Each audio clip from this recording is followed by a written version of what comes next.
O pabellón de Barraña converteuse nunha gran festa pola inclusión.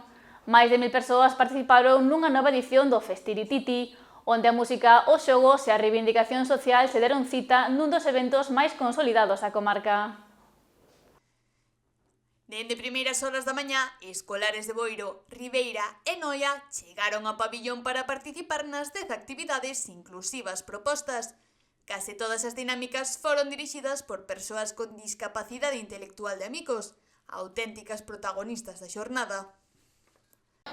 O Festirititi é un festival para xogar, compartir e sentirnos iguais, sen que as diferencias nos separen. De cada persoa aprendemos algo valioso, porque a inclusión non é algo que se ensine ou se aprenda, é algo co que nacemos todos e todas.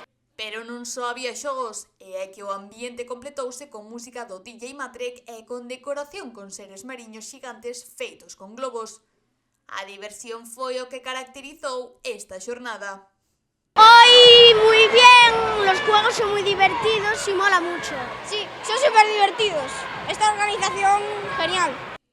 Así mesmo, os propios rapaces aseguran que, para ser a primeira vez que acuden a esta celebración, volverían sen dubidalo moitas veces máis.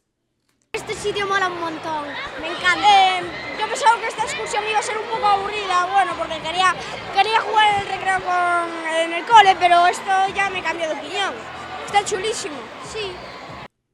Un dos momentos máis especiais foi o xogo central, no que participaron o alumnado, profesorado e autoridades da comarca. Nas intervencións, a presidenta de Amicos, Ester Vidal, destacou o valor de visibilizar que as persoas con discapacidade poden participar, liderar e ser felices. O que é realmente o Festirititi, que é unha festa de integración de persoas con discapacidade e onde se ve a integración real das persoas con discapacidade. Eu non teño máis que palabras para dicilo, son 8 anos e, bueno, eu creo que aquí realmente é onde se ve a integración das persoas con discapacidade e máis que realmente o que poden aprender eles das persoas con discapacidade. Pola súa parte, a directora xeral de Promoción da Igualdade, María Quintana, puxo en valor o labor anual da entidade, que definiu como referente en Galicia. Aquí está a presidenta Ester, a que lle quero agradecer todo o traballo que fixo no momento número 1 dende que fundou esta asociación para que hoxe sexa un referente non solamente na comarca do Marbanza, senón un referente para Galicia. Hoxe é o Día Internacional das Persoas con Discapacidade, é un día que creo que é vital decir que se ponga o foco e cando poñemos o foco é que lle damos a luz a persoas que non están completamente iluminadas. Isto quere decir que non teñen a visibilidade que teñen que ter para saber que temos que estar con elas, para que teñan todos os dereitos, que vivamos nunha sociedade en plena inclusión.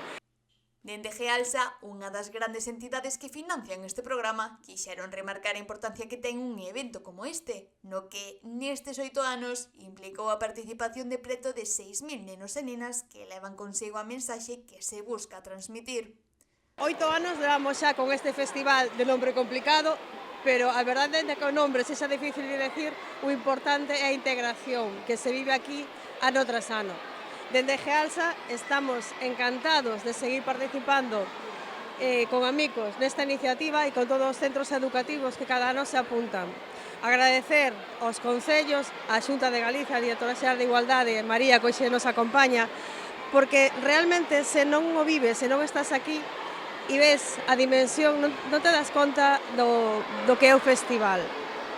Construir unha sociedade máis igualitaria é labor de todos e como empresa tamén nos sentimos responsables de alguma medida de contribuir a que a sociedade sexa para todos e que todos teñamos o seu sitio nela.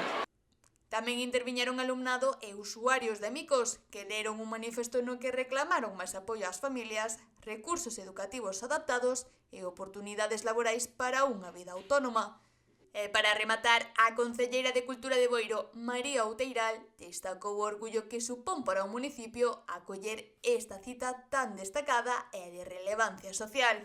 Esta festa, que é de inclusión cos centros educativos, é moi importante porque, aínda que parezca que solamente estamos de festa, o que estamos aquí aprendendo e intentando mellorar, sobre todo as administracións públicas, intentando mellorar as necesidades destes usuarios. Así que desde aquí damos as gracias, como sempre, o Concello de Boiro colaborando con esta festa de nenos e nenas de todos os centros educativos que cada ano participan máis e a verdad que é unha diversión, pero ademais ao mesmo tempo é un aprendizaxe para todos e todas nosotros. O Festirititi cumpre 8 anos converténdose nun símbolo comarcal de diversidade, convivencia e educación inclusiva. Ribeira vivirá